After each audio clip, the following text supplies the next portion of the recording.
السلام عليكم ورحمة الله وبركاته. طلبة وطالبات الصف الثالث الإعدادي عاملين ايه؟ يا رب جميعا تكونوا بخير. بصوا يا حبايبي، دلوقتي أنا هعمل لكم زي مراجعة سريعة على درس الحملة الفرنسية. إن شاء الله يعني ربنا يقدرني وأقدر أعملها لكم في فيديو واحد. الحملة الفرنسية جت مصر سنة 1798، هتقعد 3 سنين وهتخرج من مصر سنة 1801. اول حاجه لازم نعرفها قبل ما نتكلم عن الحمله ان كان في تنافس استعماري ما بين الدول الأوروبية وخاصة دولتين إنجلترا وفرنسا. التنافس الاستعماري ده يعني كانوا بيتخانقوا مع بعض عشان مين فيهم اللي ياخد مستعمرات أكتر أو يسيطر على أراضي ودول أكتر. تمام. الكلام ده أو التنافس الاستعماري بينهم بدأ أواخر القرن ال17 لحد القرن ال18. دي أول معلومة عندنا. تمام.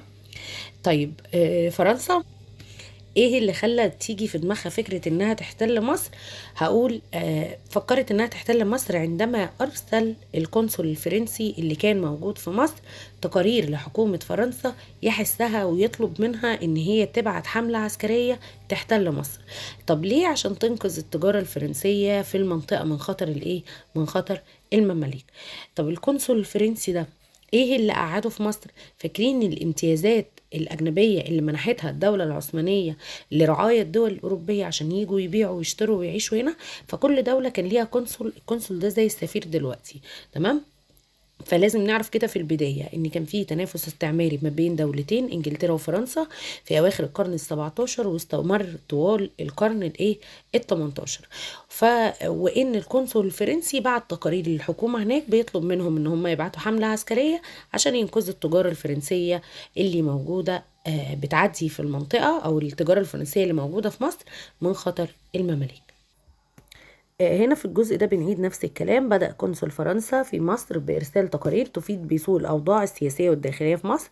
يعني تعالوا انجدونا والحقونا، احنا قاعدين في مصر، اللي هو الرعايا الأجانب اللي واخدين امتيازات قاعدين في مصر قرفانين وزهقانين من المماليك. وبيحس حكومة الثورة اللي هي حكومة فرنسا على إرسال حملة عسكرية على مصر. ومن هنا قررت فرنسا فعلا إن هي تبعت الحملة بتاعتها سنة 1798 بقيادة نابليون بونابرت. طيب يجي سؤال مهم قوي هنا بقى ويقول لي طب ليه فرنسا عايزة تحتل مصر؟ يعني بما تفسر أسباب، عشان هي كانت مكتوبة عندكم في الواجب، أسباب مجيء الحملة الفرنسية على مصر. في سببين: بسبب تعويض فرنسا عن فقدان مستعمراتها بالشرق. يعني فرنسا عايزة تعوض نفسها عن المستعمرات اللي خسرتها في الشرق بإنها تعمل مستعمرة فرنسية تكون قاعدتها مصر. طب إيه اللي حصل؟ بريطانيا خدت من فرنسا مستعمرات ليها في الشرق زي الهند. تمام.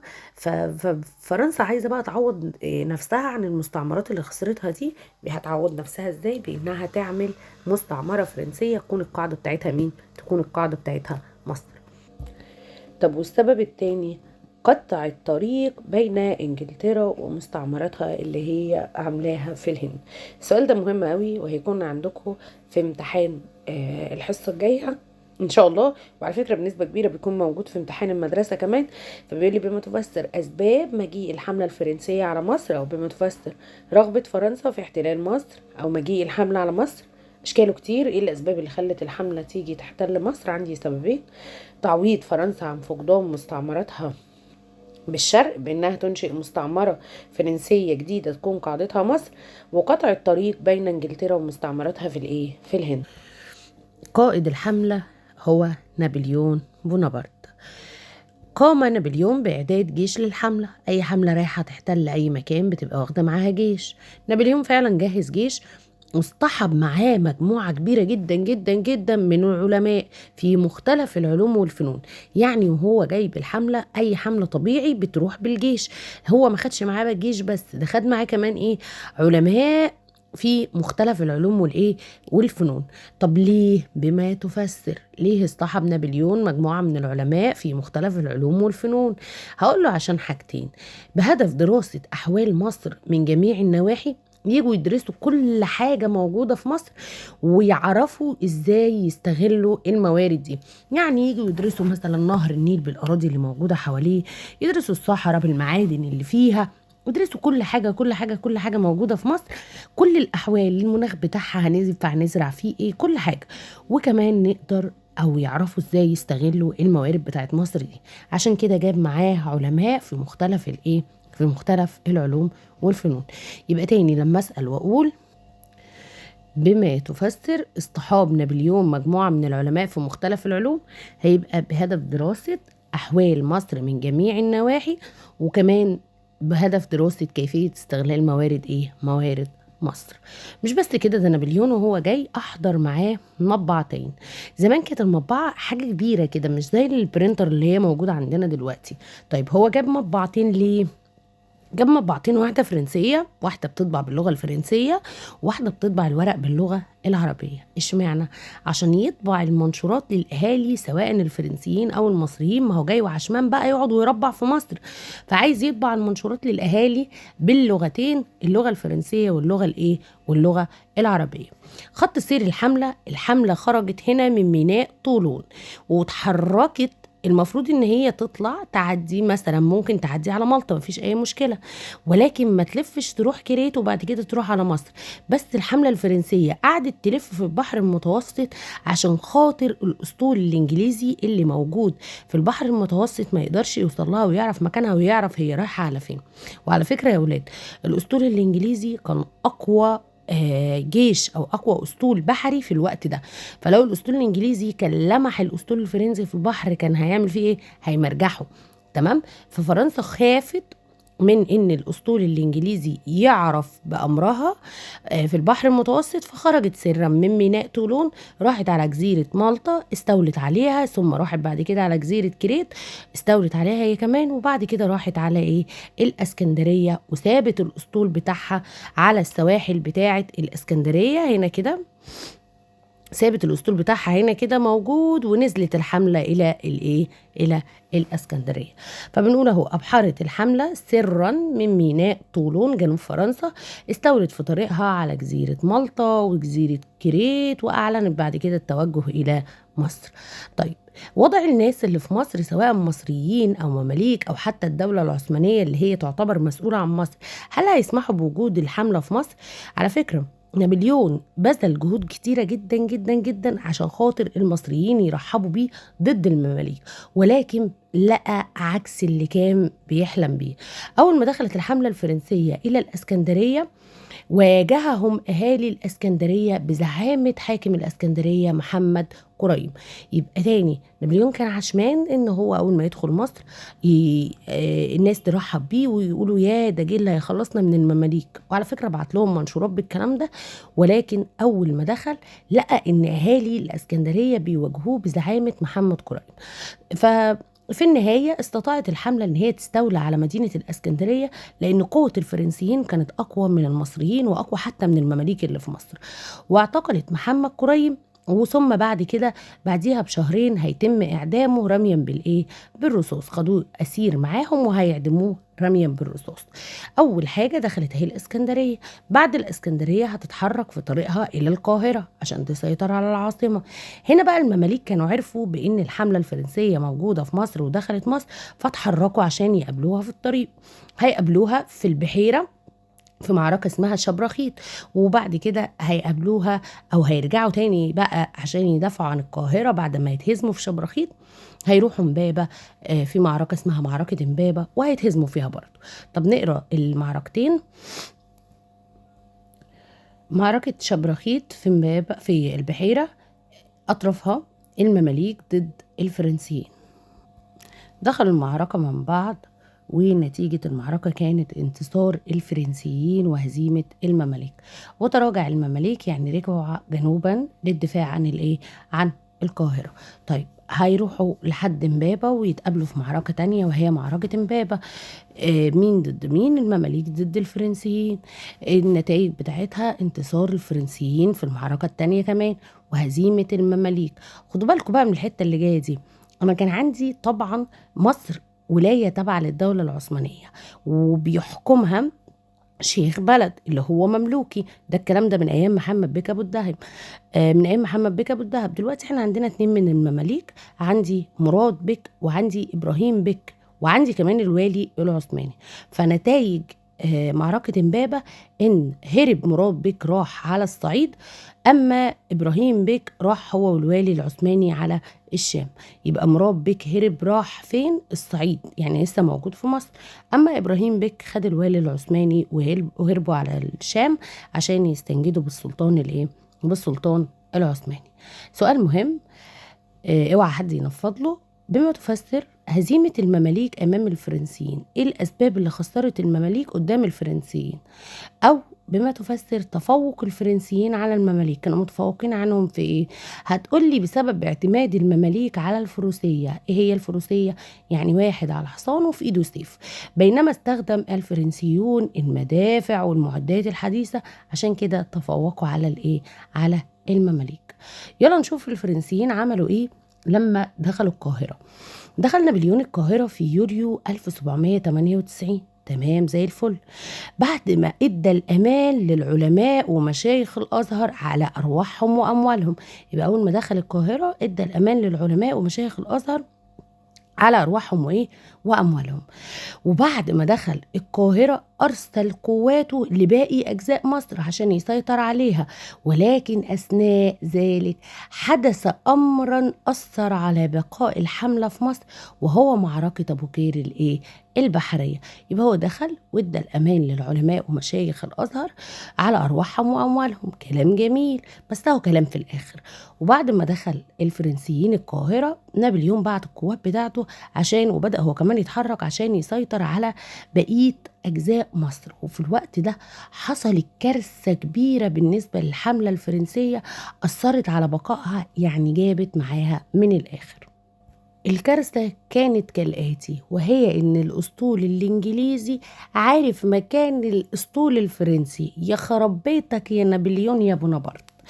الأسطول الإنجليزي جه للأسطول الفرنسي اللي موجود على سواحل مصر الشمالية بقيادة نيلسون. يبقى الأسطول الإنجليزي بقيادة مين؟ هو اللي هنقول اسم القائد بتاعه، نيلسون. قفش الأسطول الفرنسي على سواحل مصر الشمالية ودمره، غرقه كله في شربة مية. النتائج بتاعة المعركة دي تحطيم الأسطول الفرنسي. يبقى أول نتيجة من نتائج معركة أبو قير البحرية تحطيم الأسطول الفرنسي. 2، حصار الأسطول الفرنسي هو بقى لسواحل مصر الشمالية. يبقى حطموا الأسطول الفرنسي ووقفوا مكانه. طب لما وقفوا مكانه على السواحل الشمالية نتج عنها 4 نتائج. رقم 1، قضوا على آمال فرنسا في السيطرة على سواحل البحر المتوسط. 2، اتحرمت الحملة في مصر من إمدادات فرنسا لها، مفيش إمدادات هتدخل. 3، شعر الجنود الفرنسيين بأنهم محاصرون، احنا قاعدين محبوسين جوه مصر، وتوقفت حركة التجارة الخارجية. لو الحتة دي عايزين تحفظوها تاني اسمعوها براحتكم بقى، الفيديو معاكم. خلاص، يبقى كانت دي نتائج معركة أبو قير البحرية. تعالوا نكمل المقاومة ضد الاحتلال. عندي انا دلوقتي هتكلم عن مقاومه الشعب المصري. اول مقاومه خدناها مقاومه اهالي الاسكندريه، ودي كانت في بدايه وصول الحمله بزعامه محمد قريم اللي تم القبض عليه وهيعدموه بعد كده رميا بالرصاص. عندي دلوقتي مقاومه ابناء الصعيد، بعد كده عندي ثوره القاهره الاولى وثوره القاهره الثانيه. مقاومة أبناء الصعيد، أهالي الصعيد قرروا هم كمان يعملوا مقاومة لما لقوا الحملة جاية تسيطر على الصعيد، ولكن الحملة الفرنسية معرفتش تخضع أهالي الصعيد. اشمعنى؟ هقوله بسبب اتباع أهالي الصعيد حرب المناوشات والمعارك المتفرقة. يعني ايه؟ شغل اضرب واجري، ومعركة هنا ومعركة هنا ومعركة هنا. فكل المعارك دي أضعفت الفرنسيين. لو كان الفرنسيين جمعوا أهالي الصعيد في حتة واحدة أو دخلوا قصادهم حرب وهم في مكان واحد كانوا خلصوا عليهم، ولكن الأهالي الصعيد بقى بدأت تضرب وتجري زي ما احنا شايفين في الصورة كده. طبعا مما أنهك أو أضعف الفرنسيين بسبب طول وادي النيل. المعارك دي كانت بتحصل ما بينهم على طول وادي النيل. السؤال ده مهم محدش ينفض له. ما النتائج المترتبة على مقاومة أبناء الصعيد؟ أو لما قدر يتصدى أهالي جنوب مصر للفرنسيين، ترتب على ذلك بقية المصريين حسوا بالوطنية، حسّوا إن إحنا نقدر نُقف للحملة الفرنسية زي ما أهالي الصعيد هم كمان وقفوا، وهيعملوا بقى حاجة اسمها إيه، مقاومة. يعني إيه مقاومة؟ يعني رفض الشعوب للاحتلال، هيرفضوا الاحتلال ومظاهره كل أشكاله ودفعه، يعني طرده عن البلاد بمختلف الإيه، الوسائل. يبقى التعريف اللي عندكم الوحيد في الدرس ده هو مقاومة، رفض الشعوب للاحتلال ومظاهره وأشكاله ودفعه عن البلاد بمختلف الإيه، الوسائل، يعني بكل الوسائل الممكنة. فقام أهالي القاهرة قالوا هنعمل ثورة، إحنا كمان نتصدى للفرنسيين زي ما أهالي الصعيد تصدوا لها. فقامت ثورة اسمها ثورة القاهرة الأولى في أكتوبر 1798، مقرها خرجت من الأزهر الشريف. خد بالك إن الأزهر الشريف ده طبعا إحنا لسه كنا بنقول إن نابليون أول ما جه آمن علماء الأزهر أو مشايخ الأزهر والتجار، تمام، فاداهم الأمان. الثورة بقى خرجت من الأزهر الشريف نفسه، تمام. أسبابها فرض نابليون الضرائب الباهظة على المصريين. نابليون لما حصلت معركة أبو قير البحرية ما بقاش بيجيله إمدادات من فرنسا، هياخد فلوس من مين؟ هياخد فلوس من المصريين. طب المصريين مش هيرضوا، هياخد فلوس غصب عنهم ومش بمزاجكم. فهيحصل ايه؟ احنا بنقول اول حاجه اهو فرض نابليون الضرائب الباهظه على المصريين. ليه؟ للحصول على التمويل بعد ما اتقطعت الامدادات من فرنسا عنه لما اتحطم الاسطول الفرنسي في معركة أبو قير البرية. وقام الجنود بتوعه بإيه بقى؟ تفتيش البيوت والدكاكين بحثا عن الأموال. اللي مش هيدفع هنفتشه، هنقلبك يعني هنقلبك. ب هدم أبواب الحارات لمطاردة أي حد يقف لهم. زمان كانت الشوارع ليها أو الحارات ليها أبواب. كمان مش بس هدموا الأبواب الحارات ولا فتشوا البيوت والدكاكين، ده هدموا المباني، هدموا المساجد، بقوا يهدوا كسر كسر كسر بحجة تحسين الإيه، القاهرة. ودي كانت أسباب ثورة القاهرة الأولى. أهم الأحداث اللي فيها اشتدت المقاومة وامتدت الثورة للأقاليم المجاورة، والمصريين قتلوا حاكم القاهرة الفرنسي اللي كان نابليون عينه على القاهرة، ديبوي. واستخدم الفرنسيون سياسة القمع والإرهاب، يعني بالعافية هنقضي على الثورة دي بالعافية بالعافية بالعافية. ودخل الفرنسيون الجامع الأزهر بالخيول، مما نتج عنه إثارة أو أثار الشعور الديني لدى المصريين، يعني زعل المصريين من نابليون أكتر. طب إيه نتائجها بقى؟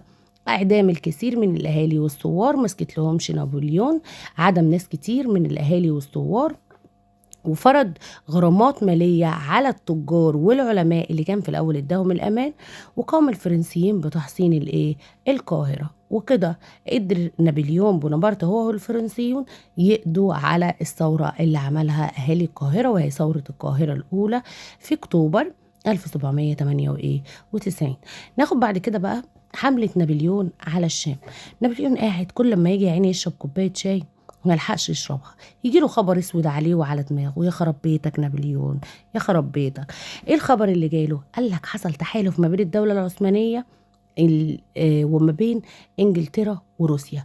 على فكره الدوله العثمانيه في الوقت ده كانت هي وروسيا اعداء اصلا، بس المصالح بتتصالح بقى. تحالفت الدوله العثمانيه مع انجلترا وروسيا بهدف اخراج الفرنسيين من مصر بالقوه العسكريه. اتجمعوا الثلاثه، اتجمع الكفار وعملوا حفلة نار على مين؟ على نابليون. حضروا له حملتين عشان يخرجوه من مصر، حملة بحرية وحملة برية. أنا مش عارفة بتكلم عنه كأنه قريبي، المهم يعني بس صعب عليا الراجل. حملة بحرية من جهة الشمال عن طريق جزيرة رودوس، هتجيله من البحر ومن طريق جزيرة رودوس وبعد كده تدخل على مصر.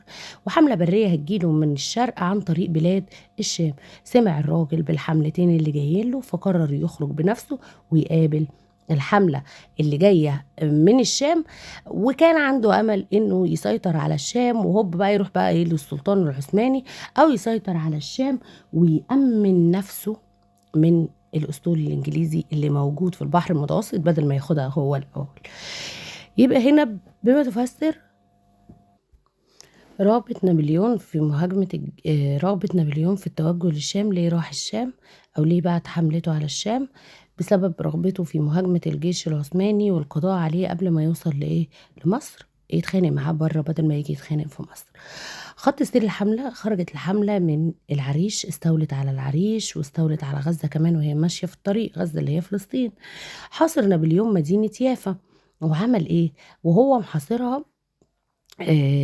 طلب منهم الأمان، ولكن لما دخل أعدم جميع أفراد حاميتها، وسميت العملة السوداء بتاعته دي بمذبحة يافا البشرية زي ما شرحت لكم في الحصة.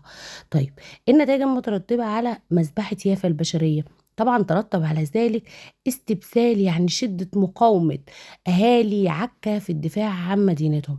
وبعد ما استولى على العريش وغزة، راح على يافا أعدم حاميتها في مذبحة اسمها مذبحة يافا البشرية. فأهالي عكا سمعوا بالكلام ده، عملوا إيه؟ قاوموا جدا جدا جدا ودافعوا عن مدينتهم. الكلام ده كان بقيادة أحمد باشا الجزار. خدوا بالكم، نابليون ما عرفش يدخل عكا ليه؟ احنا لسه قايلين بسبب استبداله ومقاومة اهلها بقيادة احمد باشا الجزار. رقم 2، جه الاسطول الانجليزي اللي موجود في البحر المتوسط وساعد اهالي عكا وامدهم بالمؤن والذخائر، اداهم مؤن واداهم اكل واداهم اسلحة. عشان كده فشل نابليون في حملته على الشام. يجي سؤال واضح وصريح يقول لي ما العلاقة ما بين مذبحة يافا ومدينة عكا؟ هقول له العلاقة إن مذبحة يافا كان ليها أثر كبير في مقاومة جنود عكا في الدفاع عن عن مدينتهم. من النتائج المترتبة على حملة نابليون على الشام، فشلت الحملة على الشام لعدم دخولها عكا، فرجع نابليون لمصر قفاه يأمر عيش. وأثناء عودته من الشام وصل له خبر إن الأسطول العثماني اللي جاي من جزيرة رودس اللي هي الحملة البحرية وصلت ودخلت أبو قير، وهيتقابلوا في أبو قير، ولكن في المعركة هتكون برية وليس بحرية. الأطراف الفرنسيين بقيادة نابليون ضد العثمانيين، هتتهزم القوات العثمانية، ولسه الحملة موجودة في مصر أو موجودة في الأراضي المصرية. نابليون جاله خبر من فرنسا ان الدول الاوروبيه اتحالفت ضد فرنسا وان هم مش عارفين يوقفوهم عند حدهم، فطلبوا منه ان هو يسافر. وفعلا خرج نابليون من مصر سرا عشان يروح يشوف التحالف اللي حصل ما بين الدول الاوروبيه ضد فرنسا، وساب مكانه كليبر قائدا للحمله. كليبر اول ما مسك كان راجل حسبها بالعقل، حط ورقه وقلم قدامه كده وقال لك انا ايه اللي يخليني افضل في مصر؟ انا الجنود بتاعتي عماله تنقص، المماليك بيعملوا مقاومه، الدولة العثمانية عمالة تبعت حملات، المصريين عمالين يعملوا ثورات. يبقى تاني هو لقى 4 أسباب قدامهم. قال لك الجنود بتاعتي بتنقص من أول ما جينا وإحنا عمالين ننقص ننقص ننقص بسبب المعارك والحروب. المماليك بيعملوا مقاومة، الدولة العثمانية بقى بتبعت حملات جديدة، طب المصريين بيعملوا ثورات. فقال أنا مش هينفع أكمل في مصر، وقرر يعمل مع الدولة العثمانية معاهدة اسمها معاهدة العريش سنة 1800.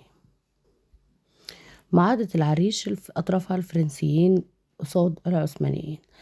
أسبابها إدراك أو فهم كليبر استحالة بقاء الحملة في مصر. شروطها إن الحملة تخرج على نفقة الدولة العثمانية وعلى سفن الدولة العثمانية.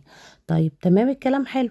خلاص الدولة العثمانية كانت وافقت، وبالفعل بدأت القوات بتاعتها تدخل القاهرة وتدخل مصر تاني. خلاص احنا كده كده راجعين وهنخرج الحملة على حسابنا وعلى السفن بتاعتنا. ولكن فشلت المعاهدة ولم تخرج الحملة بسبب ايه؟ قالك بريطانيا رفضت الاتفاق، وقالت ازاي يخرجوا بشروط واوامر؟ احنا هنخرجهم بس هنخرجهم مستسلمين. يبقى تاني أطراف المعاهدة الفرنسيين ضد العثمانيين، سببها إدراك كليبر استحالة بقاء الحملة في مصر. شروطها خروج الحملة على نفقة الدولة العثمانية. نتائجها فشلت الحملة ولم تخرج بسبب رفض بريطانيا الاتفاق وطلبت استسلام الجيش الفرنسي. طب كليبر عمل ايه؟ هاجم القوات العثمانية بعد ما كان سمح لهم بدخول القاهرة ورجعهم مرة أخرى إلى بلاد الشام. وبعدها على طول هتقوم ضده ثورة من القاهرة، وهي اسمها ثورة القاهرة الثانية. ثورة القاهرة الأولى كانت خرجت من الأزهر الشريف، أما ثورة القاهرة الثانية خرجت من حي بولاق اللي هو بولاق أبو العلا، مش بولاق الدكرور.